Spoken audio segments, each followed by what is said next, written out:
Hey everyone, I hope you all are doing great. और तो RRB PO mains का exam over हो चुका है और ये वीडियो मैं काफ़ी लेट शूट कर रही हूँ क्योंकि मेरा जो सेंटर था वो नोएडा था और मेरा कल का पूरा दिन ही ट्रैवलिंग में निकला था क्योंकि हम लोग यहाँ से निकले थे 3 बजे और मैं टाइम से पहुँच तो गए थे, लेकिन शाम को आते टाइम हमें काफ़ी लेट हो गया था।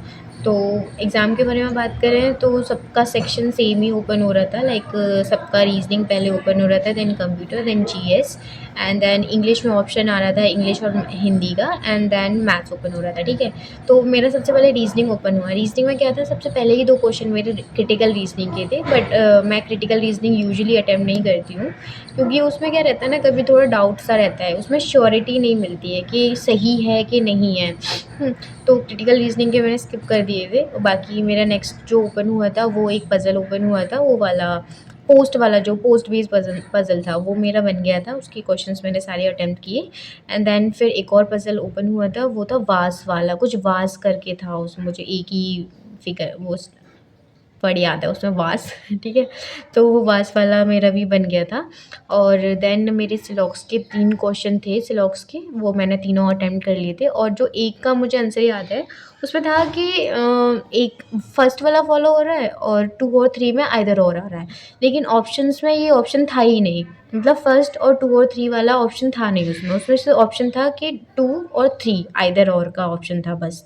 तो मैंने वो टिक किया है, क्योंकि अगर आप में से किसी और ने किया है तो let me know in the comment section कि क्या था उसका, एग्जैक्टली यही आंसर था कि नहीं था। ठीक है, और एक मेरा ब्लड रिलेशन मैंने अटेम्प्ट किया था। ब्लड रिलेशन में पहले तो क्या हुआ था, उसमें वो मेरा बन ही नहीं रहा क्योंकि उसमें था ना, सी के 2 बच्चे हैं और सी ने एच की मम्मी से शादी की है, और एम के 2 बच्चे हैं, उसका एक बेटा डी है और एक बेटे की जो वाइफ है वो के है, उसकी डॉटर इन लॉ है एम की। तो थोड़ा कन्फ्यूजिंग था, उसमें मेरे 5 से 6 मिनट वेस्ट हुए।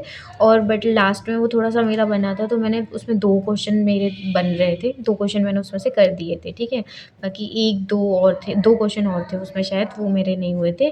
ठीक है, और कुछ मैंने स्टेटमेंट बेस्ड वाले किए थे तो वो भी मेरे हो गए थे। तो ऐसे करके मेरे 18 अटैम्प्ट हुए क्योंकि मेरा टाइम ब्लड रिलेशन वाले में ज़्यादा वेस्ट हो गया था। ठीक है, तो मेरे 18 ही हो पाए उस पर रीजनिंग में, बाकी मैं और अच्छा कर सकती थी बट कोई नहीं। ठीक है, एंड देन सेक्शन ओपन हुआ कंप्यूटर।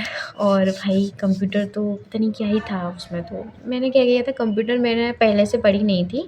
मैंने मतलब जब से आरआरबी पीओ का एग्ज़ाम दिया तभी से मैंने वो कंप्यूटर थोड़ा रीड करना स्टार्ट किया था। क्लर्क के बाद, आरआरबी क्लर्क के बाद ही मैंने कंप्यूटर रीड करना स्टार्ट किया था। और अरोरा क्लासेस मैंने फॉलो करी थी यूट्यूब पर, जो अरोरा क्लास एजुकेटर करके जो चैनल है उसकी ही क्लासेस मैंने, वो 40 क्वेश्चन वाली क्लासेस जो आ रही थी वो मैंने फॉलो करी थी। ठीक है, और तो बस वो फ़ॉलो करी थी और उसी के बेस पे जो मुझे आंसर्स उसमें लगी, मुझको जो याद आए थोड़ी बहुत, हाँ ये हो सकता है, वो मैंने टिक किए। बाकी कुछ मैंने एजुकेटेड तुक्के मारे थे। तो बाकी मुझे पता नहीं उसमें कितने मेरे सही हैं कितने गलत हैं।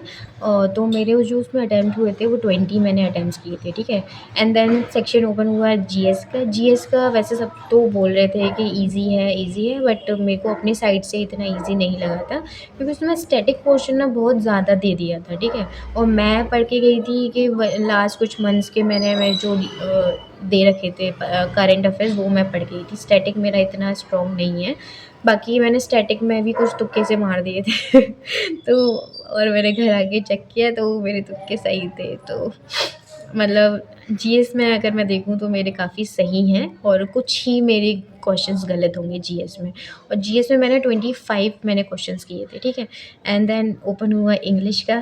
तो पहले मैंने सोचा कि मैं हिंदी से कर लेती हूँ, बट हिंदी में क्या हुआ था, हिंदी में थोड़ा रीड करके देखा और उसमें रीड किया। रीड करने में थोड़ा सा डिफ़िकल्ट सा लग रहा था, तो मैंने फिर वो, मैं कहा क्यों रिस्क लेना, मैंने उसके मॉक भी नहीं दिए हिंदी के, तो मैंने वो हिंदी वाला पोर्शन छोड़ दिया था। तो मैं कहा इंग्लिश से ही करते हैं। ठीक है, तो मैंने इंग्लिश से ही किया। वो पूरे मेरे 28 क्वेश्चंस उसमें हुए। मैंने उसमें ग्रामेटिकल एरर वाले मैंने नहीं किए थे और एक statement cloze test I think वो मैंने नहीं किया था। ठीक है, और बाकी के मेरे सारे हो गए थे। तो मेरे जो उसमें अटेम्प्ट हुए 28 मेरे टोटल हुए थे उसमें। एंड देन मैथ्स का ओपन होता है। मैथ्स में सबसे पहले तो मेरा मिसिंग नंबर सीरीज़ ओपन हुआ। Missing number series I think 6 question थे उसके, और उसमें से मेरे 5 तो बन गए थे। एक था कुछ 52, फिर क्वेश्चन मार्क था, फिर 130 था, उसमें मेरा लॉजिक बन ही नहीं रहा था। मैंने वो 2.5 से इंटू भी करके देखा था, बट उसमें पूरे में वो फॉलो नहीं हो रहा था, ठीक है। तो वो मेरे को कुछ समझ नहीं आया, वो वाला मैंने स्किप कर दिया था। और एक मैंने फ़िक्शनल और नॉन फ़िक्शनल वाली एक पज़ल थी, सॉरी पज़ल क्यों, डीआई थी एक, फ़िक्शनल और नॉन फ़िक्शनल वाली डीआई थी एक, वो मैंने डीआई करी। वो मेरी पूरी हो गई थी, उसमें एक क्वेश्चन मेरा नहीं हुआ था, वो मैंने छोड़ दिया था। और फिर एक और डीआई थी वेज और नॉन वेज वाली, तो वो भी मेरी हो गई थी। और हाँ, इतने ही हो पाए थे। और अरिथमेटिक के क्वेश्चन मैं नहीं कर पाई थी क्योंकि मेरा टाइम निकल गया था पूरा। इतने ही क्वेश्चन में मेरा टाइम निकल गया था, पता नहीं क्या हुआ था। तो मेरे जो मैथ्स में अटेम्प्ट हुए वो 13 ही हो पाए बस, ठीक है। बट कोई बात नहीं, 13 भी ठीक ही है। तो बाकी हो जाते और ज़्यादा, कोई बात नहीं। तो ये अब देखते हैं क्या रहता है रिज़ल्ट। और आप लोग भी बताइएगा आपने कितने अटेम्प्ट्स किए, कैसे-कैसे आपका रहा, क्या-क्या एक्सपीरियंस रहा।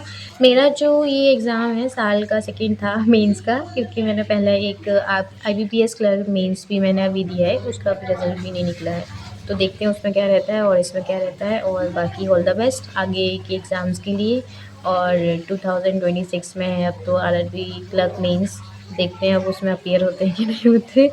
तो बाकी all the best, thank you so much, bye bye.